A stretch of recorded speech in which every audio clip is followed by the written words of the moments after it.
नमस्कार दोस्तों, बंगाल विधानसभा चुनाव के लिए कुछ ही दिन बचे हुए हैं, लेकिन इस चुनाव से पहले ममता बनर्जी और भारतीय जनता पार्टी ने पूरी ताकत झोंक दी है। जहां एक तरफ भारतीय जनता पार्टी 200 से ज्यादा सीटें जीतने की बात कर रही है, वहीं तृणमूल कांग्रेस भी इस बार भी बंगाल में सरकार बनाने का दावा कर रही है। हालांकि कई ओपिनियन पोल ऐसे निकलकर सामने आए जिसमें ममता बनर्जी एक बार फिर से हैट्रिक लगाती हुई दिख रही है और भारतीय जनता पार्टी इस बार भी इस ओपिनियन पोल के मुताबिक सत्ता से बाहर रह सकती है। लेकिन सबसे बड़ी बात है कि बंगाल की वो 100 विधानसभा सीटें जिस पर त्रिकोणीय मुकाबला देखने को मिल सकता है। माना जा रहा है कि ये 100 विधानसभा सीटें जिसके खाते में जाती है वो पार्टी बंगाल में भारी पड़ सकती है। इन सभी 100 सीटों पर मुस्लिम वोटर्स का वर्चस्व है। जी आपको बंगाल में लगभग 30% आबादी मुस्लिमों की है। यही 30% आबादी यानी मुस्लिम समुदाय का 100 से लगभग 125 विधानसभा सीटों पर सीधे सीधे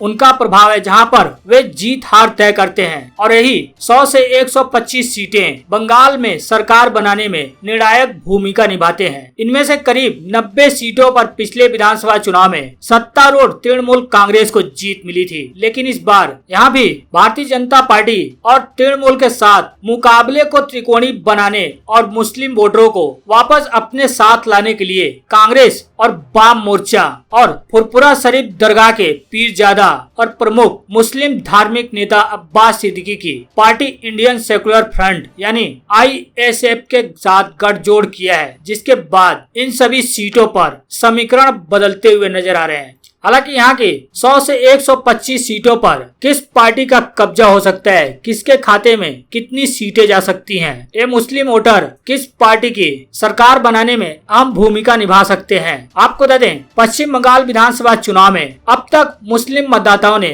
चुप्पी साधी हुई है, जिससे राजनीतिक दलों की काफी चिंताएं बढ़ी हुई है। वहीं भारतीय जनता पार्टी से कड़ी टक्कर मिलने से कहीं न कहीं ममता बनर्जी की पार्टी तृणमूल कांग्रेस भी परेशान दिख रही है। इस चुनाव में ISF के मैदान में कूदने से ममता बनर्जी यानी बंगाल की दीदी कहे जाने वाली ममता को मुस्लिम वोट बंटने का सबसे ज्यादा डर सता रहा है, क्योंकि इस बार वाम दल और कांग्रेस जिसमें फुरपुरा शरीफ दरगाह के पीरजादा शामिल हैं, इन सभी को माना जा रहा है कि इधर मुस्लिम का वोटर्स डाइवर्ट हो सकते हैं। यह इस बात से समझा जा सकता है कि ममता लगातार वाम मोर्चा व कांग्रेस गठबंधन पर निशाना साध रही है। ISF के प्रमुख अब्बास सिद्दीकी से वह इतनी नाराज है कि उनका नाम तक वो लेना पसंद नहीं कर रही हैं। उनके नाम सुनते ही ममता बनर्जी आग बबूला हो जाती हैं। ऐसे में मुस्लिम मतदाता यदि छिटक जाते हैं यानी इधर उधर बढ़ जाते हैं तो इस बार तृणमूल के लिए यहाँ पर काफी मुश्किलें खड़ी हो सकती हैं। ममता बनर्जी की यहाँ पर राह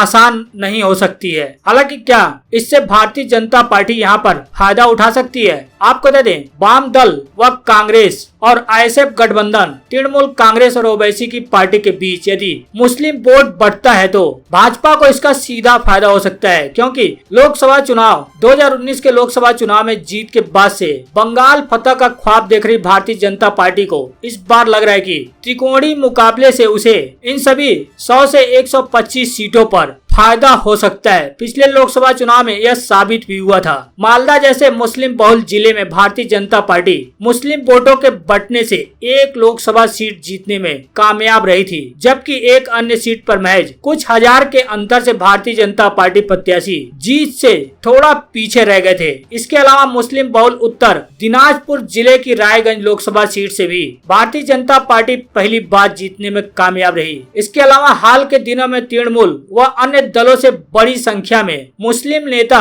व कार्यकर्ता भी भारतीय जनता पार्टी के साथ जुड़े हैं। हालांकि जागरूक मुस्लिम मतदाता इस बार बंगाल में बदलाव की बात कर रहे हैं, यानी कि ये जागरूक मुस्लिम मतदाता ममता बनर्जी की सरकार को भी इस बार देखना नहीं चाहते हैं। वो चाहते हैं कि बंगाल में कुछ बदलाव हो। हालांकि आपको बता दें, फुरपुरा शरीफ के पीरजादा का यहाँ पर इतने मतदाताओं पर काफी प्रभाव है। आपको बता दें, पश्चिम बंगाल में जहाँ तक फुरपुरा शरीफ के पीरजादा की बात है तो 12 से 15 लाख बांग्ला भाषी मुस्लिम परिवारों पर पीरजादा का प्रभाव माना जाता है। अब्बास सिद्दीकी के प्रति खासकर मुस्लिम युवाओं का रुझान अधिक है, जो कि तृणमूल के लिए चिंता का सबब है। किस सीट पर कितना मुस्लिम मतदाताओं का प्रभाव माना जाता है? जी आपको बता दें, पश्चिम बंगाल की कुल 294 विधानसभा सीटें हैं, जिनमें से 46 में मुस्लिमों की संख्या 50% से भी ज्यादा है और 16 ऐसी सीटें हैं जहां पर मुसलमानों की आबादी यानी जनसंख्या 40% से भी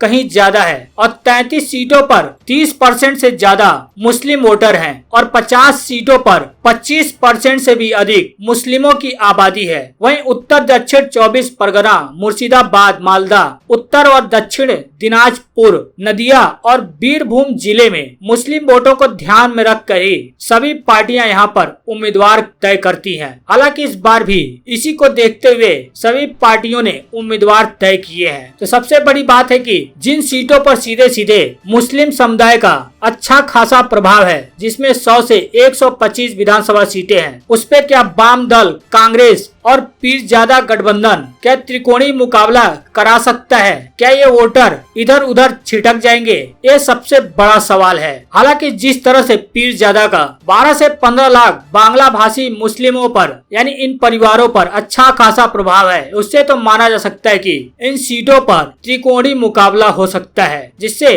कहीं न कहीं ममता बनर्जी को भी इसमें बड़ा नुकसान हो सकता है। हालांकि माना जा रहा है कि भारतीय जनता पार्टी को भी कहीं न कहीं नुकसान हो सकता है इसमें। हालांकि जितने ओपिनियन पोल निकलकर सामने आए, चाहे एबीपी न्यूज सी वोटर के सर्वे हो, चाहे अन्य सर्वे हो, सभी सर्वे में लगभग ममता बनर्जी इस बार हैट्रिक लगाती हुई दिख रही हैं। एबीपी न्यूज सर्वे की माने तो पश्चिम बंगाल की 294 विधानसभा सीटों में से ममता बनर्जी की पार्टी को 150 से 166 सीटें मिल सकती हैं। वहीं भारतीय जनता पार्टी के खाते में 98 से 114 सीटें जा सकती हैं और कांग्रेस लेफ्ट गठबंधन के हिस्से में 23 से 31 सीटें जाने का अनुमान है। इस सर्वे के मुताबिक देखा जाए तो ममता बनर्जी एक बार फिर सत्ता में वापसी कर सकती हैं। हालांकि 2 मई को नतीजे सामने आएंगे, तब जाकर यह साफ हो पाएगा कि किस पार्टी को कितनी सीटें मिल सकती हैं और पश्चिम बंगाल में इस बार किसकी सरकार बन सकती है। आपको क्या लगता है? कमेंट कर अपनी राय जरूर बताएं और साथ ही इस वीडियो को शेयर भी करें।